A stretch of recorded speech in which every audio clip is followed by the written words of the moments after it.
It's a rare sermon that starts with a disclaimer. In fact, I've never heard of one, but that's not stopping me. You see, I'm going to break a bunch of preaching rules today, this being the first one. And I don't want you to be distracted by noticing the broken rules without knowing that it's intentional. These are strange times, and this is a strange sermon. It's about when things fall apart, which is an apt description of what we and our families, neighborhoods, countries, the whole world are experiencing these months. Even now, when we might be putting some things back together, we can see how things have fallen apart. Now, things fall apart all the time and are put back together all the time, whether in some better or worse form. But not like this. But there's stuff I need to say before I go further, and bear with me for a while. Here's the timeline for preparing this talk. This is the second, quite different version. Guest ministers like me re-preach all the time, but usually don't say so out loud. There's another rule broken. The idea of first, excuse me, the idea first arises on May 9th from listening to an episode of On Being with Krista Tippett about Pema Chodron's book of this title, When Things Fall Apart. I order it immediately through Indigo, and it comes in 3 days.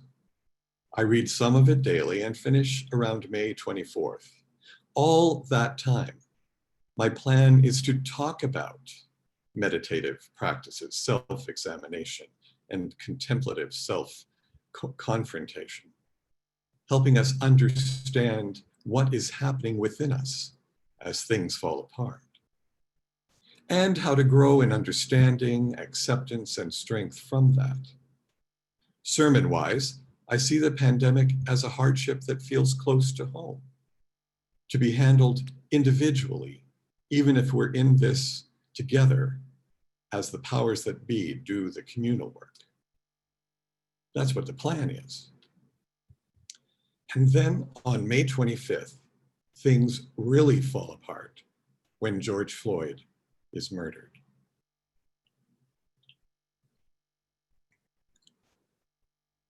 Most of us know all about that now. But my news sources are CBC Radio and the Globe and Mail. So at the time, I only know the story in words. But then on Monday, June 8th, I happen upon, and I really mean happen upon, Trevor Noah speaking truthfully, passionately, angrily, and yet still satirically about police brutality. And he shows lots of clips, most of which I haven't seen.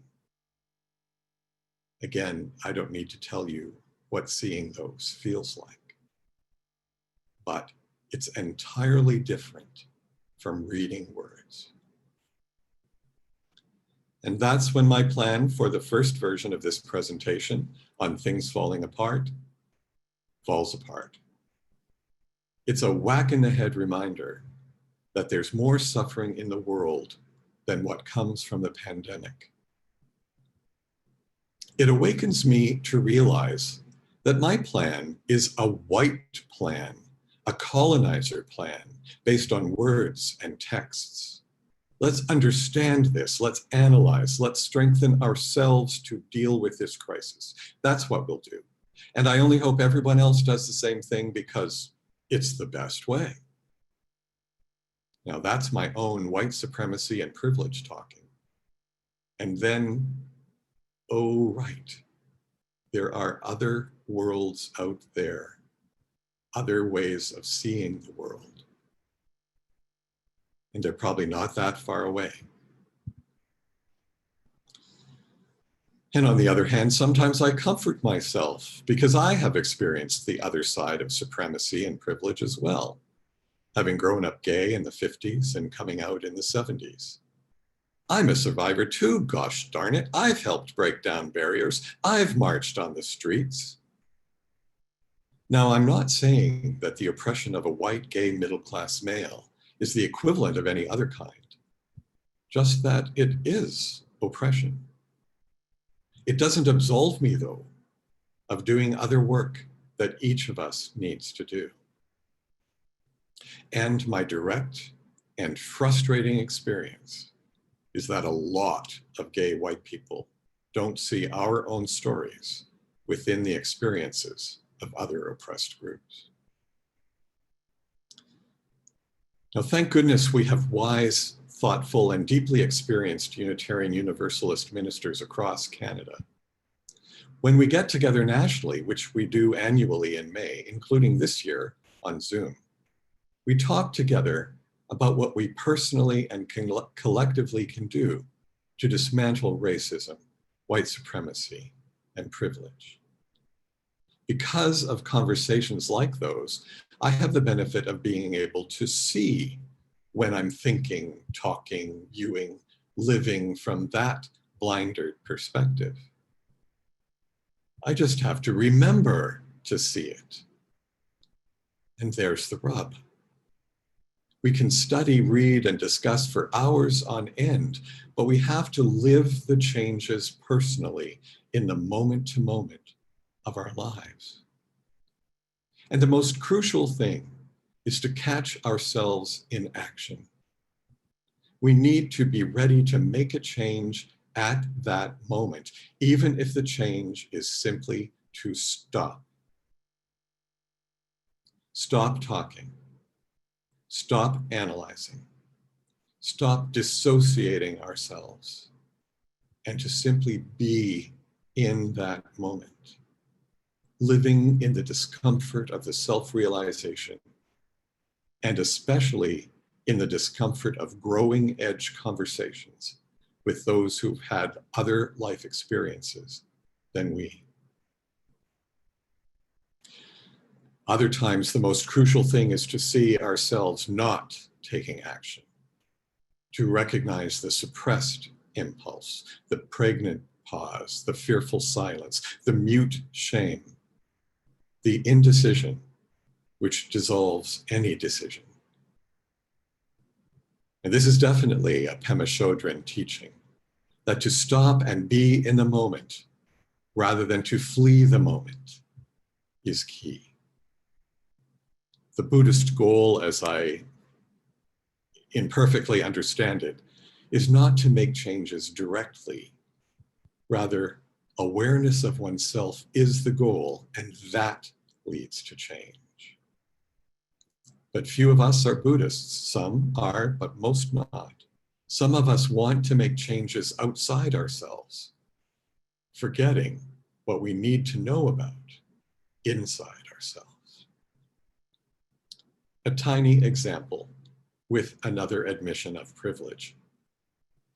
My house cleaner is originally from Essex County, a several generation Canadian of African descent.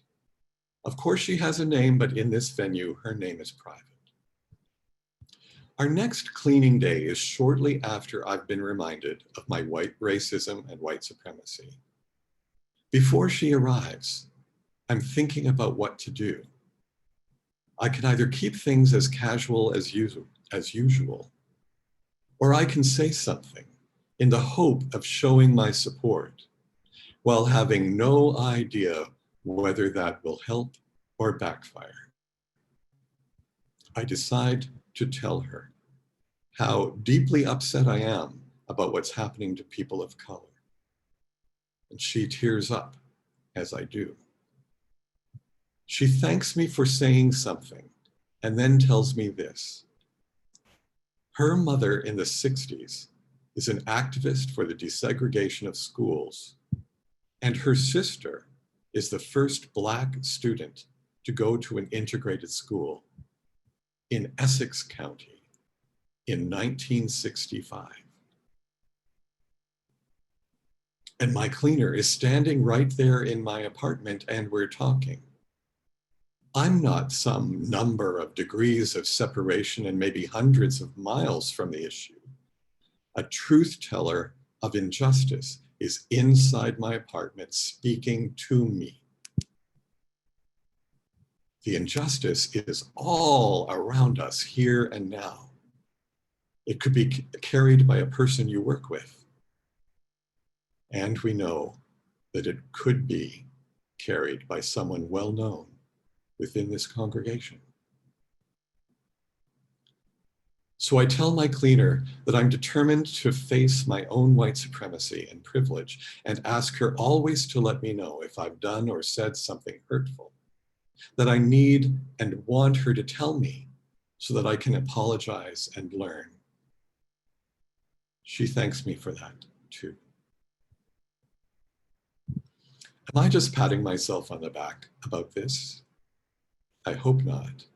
I hope I'm simply saying that we can make a tiny change in the moment as we live each day. Or worse, am I putting the onus on her to educate me? Again, I hope not. I need to do my own work. I'm really talking about myself here, breaking all these preaching rules, and why am I letting myself get away with this?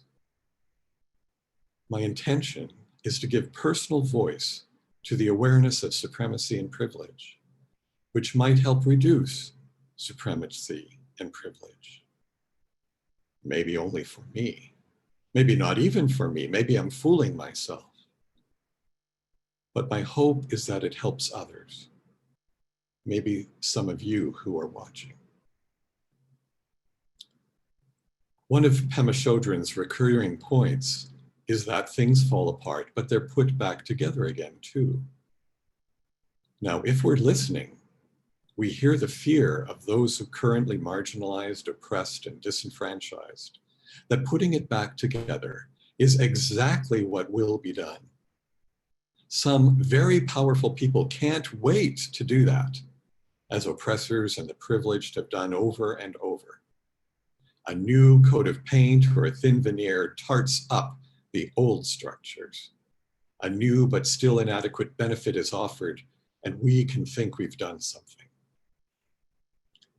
But this time, the demands for real change aren't being silenced. People who haven't spoken before are speaking. Tell the full story behind monuments to oppression.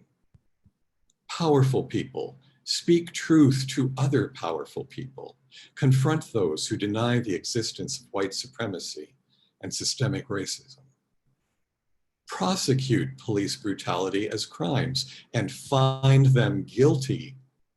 Take a measly 10% of $1 billion police budget and give $100 million towards improving mental health emergency care and social programs, so they can be available with first responders 24/7.